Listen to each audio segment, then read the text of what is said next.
Good afternoon, guys. Welcome back to a new video on this channel. Today we are going to talk about Novak Djokovic. We're going to talk about his Grand Slam matches, or his most important matches. I chose 3 matches as Djokovic's most important matches.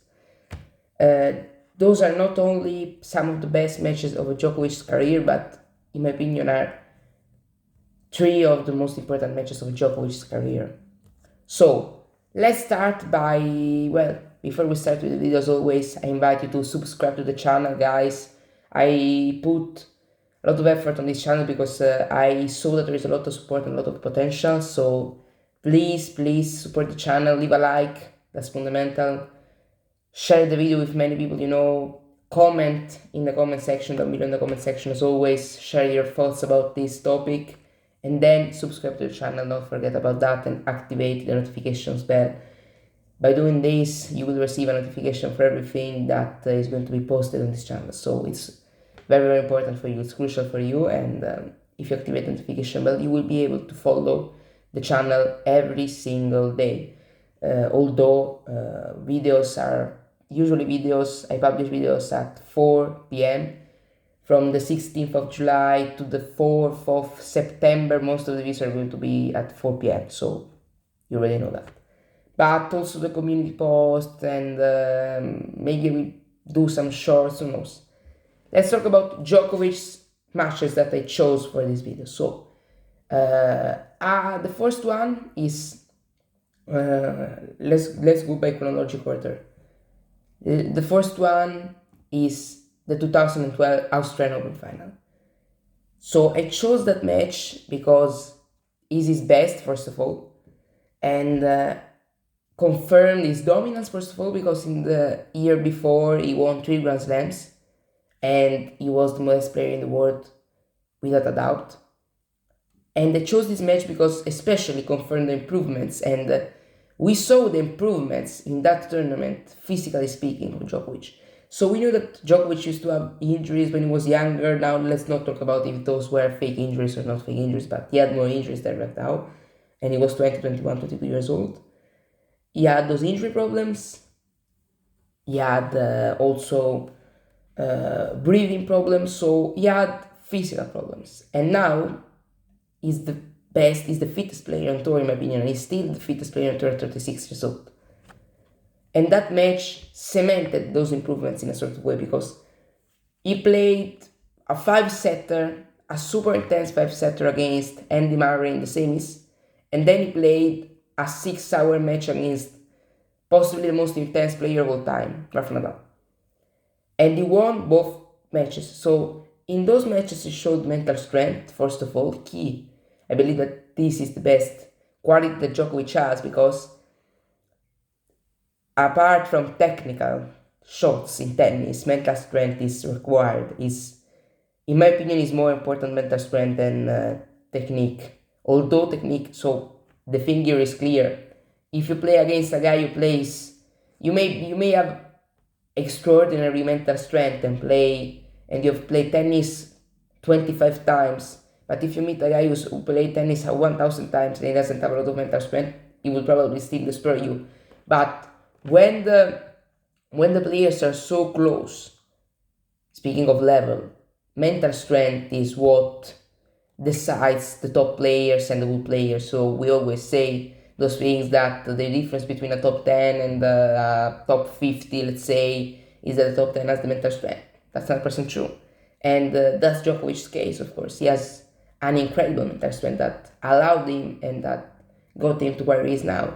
He stands alone in terms of the Grand Slam race. I don't know how many Grand Slams he has at the moment, because I'm recording this video on the 11th of July, and you're seeing this on the 24th of July, so I don't know if he has 23 or 24, but by the way, still has 1 or 2 more than the second place, which is Rafa Nadal. And I believe that this match was very important because, first of all, confirmed his dominance, because confirmed his dominance in this way. In the year before, he destroyed everyone at the Australian Open. So mental strength a lot, but in a sort of way, it's like Biontech, you know?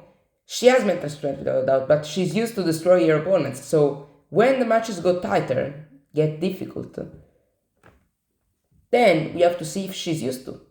And show that he wins also tight matches apart from destroying his opponents. And he shows incredible physical improvements. So I consider this as one of the most important matches for Djokovic's career. The criteria of this, of the 3 matches that I chose, are not only importance, also how good the match was, and etc, etc, etc. So this match is, in my opinion, one of the most important and best matches of Djokovic's career. Second one, 2018 Wimbledon semifinal. So why I chose the 2018 Wimbledon semifinal? Well, I chose this match because, in my opinion, this match was really important for Novak. Because let's analyze this.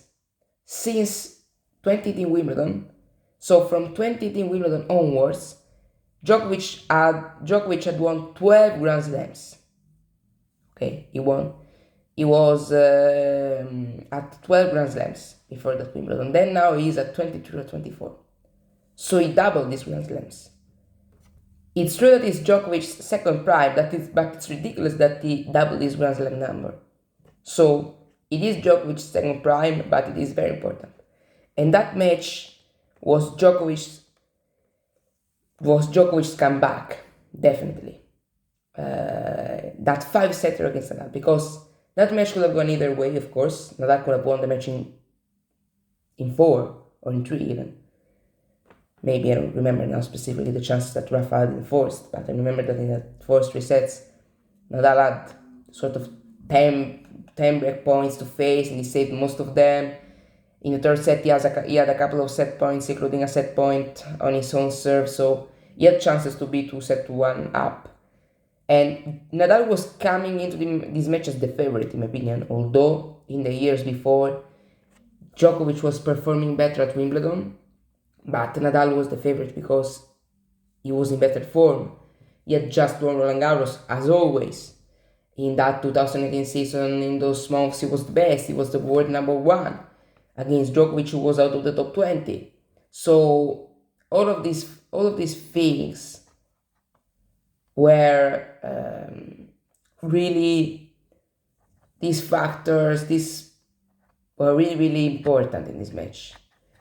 And Djokovic managed to play for the first time in 1 year and a half, even 2, let's say. No, 1 year and a half, 2, no. His best tennis again, top tier tennis, that allowed him to win the title eventually. And I think that match was crucial because it was the day where Djokovic came back to his level. And he doubled his Grand Slam. So that's the reason why I chose this match and analyzed the match. We already analyzed this match in the top Wimbledon matches of all time. And we've said this match was incredible. He played some fantastic tennis. And the level was absurd. The intensity especially. Because, in my opinion, I don't know if I did a video about which is the best rivalry of all time between the big threes. I don't know, maybe not, and I would do it. But in my opinion, I would say it right now, Djokovic against Nadal is the best rivalry between the big three. Because I believe that the intensity that those two guys put into the match is something out of this world.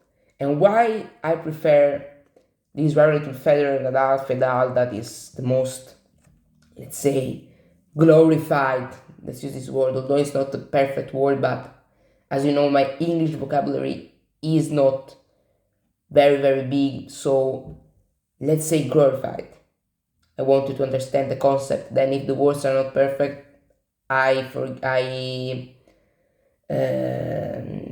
sorry, but as you know, my English is not at the same level of natural speakers, like both of them. But I believe that Djokovic and rivalry is the best because it is the most tight rivalry, because head-to-head is 30-29, head-to-head between Federer and Nadal is 24-26, head-to-head between Djokovic and Federer is 27-23. So it's tighter, let's say. So in my opinion, this is a factor important in the other thing. And the other thing is that, physically speaking, is the best. Intensity, unbelievable, emotions, technique. So I prefer these to Federer, 100%, as a Federer fan. And I prefer this rival also to fight Djokovic. But no one really considers Djokovic at the same level of Federer. Although Djokovic is the psychological rivalry, to say the least. And I will make a video about the best rival between those three, when I will explain it better, of course.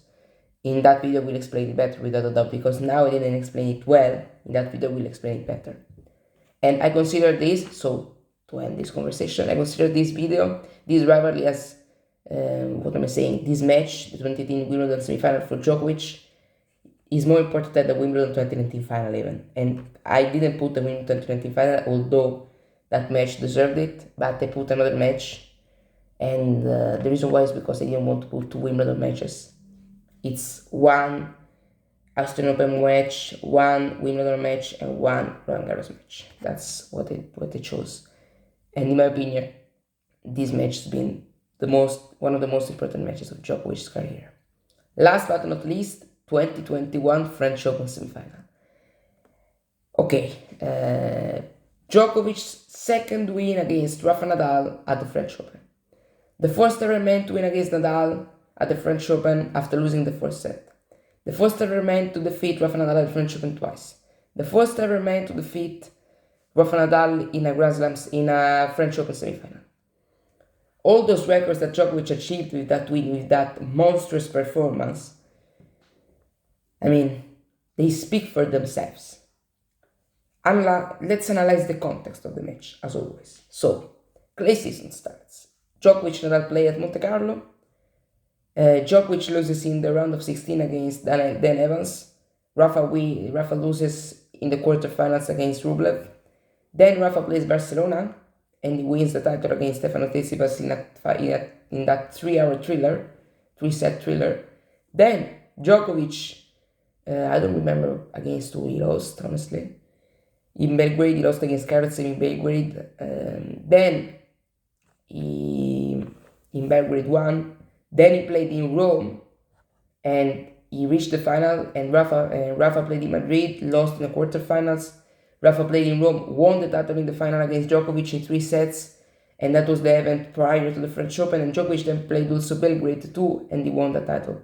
So Rafa basically was the favorite for the French Open, as always, but the fact that he won against his biggest rival in the Rome final was even a more important thing for Nadal, because he said it gave him confidence. I won against my biggest rival, the biggest threat for my reign at the French. I won against him on clay 2 weeks before the French Open encounter, the potential French Open encounter. Fantastic. So he's the favorite. He's the main favorite. They faced in the semifinal. Djokovic lost some sets in and there. He lost 2 sets against Musetti, then he came back. He lost 1 set against Berrettini in the quarters. Rafa only lost 1 set against Diego Schwartzman in the quarters. And Rafa wasn't playing his best tennis on clay, neither Djokovic, but those two produced a French Open spectacle in the semis, a French Open show. Let's start. Nadal starts in the same way of the 2020 final, and at this point, everyone thought, okay, 5 love up, love 15 is the strong Djokovic. The same thing with the last year is going to happen. Djokovic managed to fight, put some fight into the set, still loses 6-3. It was 0-5, 0-15, and he managed to lose 3-6. The max, the closest he got to potentially even breaking Nadal when he was serving for the match for the set for a second time was when it was 3-5, 40-0. Nadal won that set, but we could sense that Djokovic's level was rising and Nadal level was kinda falling a bit, dropping. Falling is the wrong word. Nadal's level was dropping a bit. So we could sense that Djokovic may have won the next set. He won the next set. Third set, arguably the best set of the French Open. I mean, You remember that set, guys? Unbelievable set. But Djokovic was playing better in that set. Break up, Nadal breaks back. Break up, Nadal breaks back. When Djokovic was serving for the set, Nadal produced some incredible points. I mean, Djokovic was 30 love up, unless I'm mistaken, and he missed an easy forehand. And then Nadal managed to break in incredible fashion. He came back, the Spaniard, and then from 5-4 up, from 5-4, Djokovic to the tiebreak. That was some of the most intense tennis I've ever seen in my whole life. Although I'm really young, so some people that are more experienced than me, because I don't like the word older, I would say, if there is someone who's more experienced than me talking about tennis and so more intense matches than this one, which is possible by the way, comment that. And those matches, I mean, Nadal growers, crowd engagement, the curfew was postponed because the French government allowed the spectators to stay there. Unbelievable atmosphere, like Rafa says, and Djokovic eventually won the third set. That point could have really changed tennis. The break point, the set point that Nadal had 5-6 up. Yeah, that set point too passive. Second serve absolutely too passive, and Djokovic punished him. And then tiebreaker Nadal that gave Djokovic the decisive mini break. It was 4-3, and Djokovic was 4-3 up. Nadal serve, and Nadal missed a volley by meters. That was super easy, and then he won the tiebreak. And at that point, Djokovic destroyed Nadal in the next set because Nadal was dead, physically speaking, and he was just exhausted. And the foot injury came alive because of Djokovic. Came the horrific error. The fate injury came alive again, and Nadal struggled physically, but not say that Djokovic won this match because Nadal was injured. Djokovic won because he simply outplayed Nadal at the French. It didn't happen ever, apart from this match and apart from the other two matches. 2009 fourth round, where Söderling defeated Nadal in 4 sets, and 2015 French Open quarterfinal. Thank you very much, guys, for this video, for the support that you give me every single day. I invite you as always to subscribe to the channel, activate the notification bell, leave a like, share the video, and please comment by sharing your thoughts on this topic. Thank you very much, guys. Your support is out of this world. We'll see you in the next video. Ciao!